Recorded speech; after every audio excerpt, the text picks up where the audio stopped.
How to find hidden apps on Android.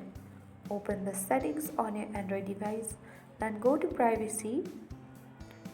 On this privacy, you have to select privacy again, which is next to permissions option.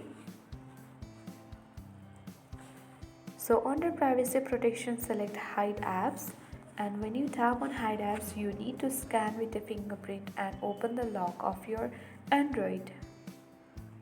So once you scan your fingerprint or once you enter your privacy password, you'll be taken to this section where you need to tap on hidden, which is next to all, and here we don't see any apps. Let's toggle on any application button, and when you see the hidden, as you can see here, we just see that assistant application has been hidden. So that is how we easily find hidden apps on Android if you have hidden your apps on your device. So I hope this video was helpful for you. Thank you for watching and see you in the next video.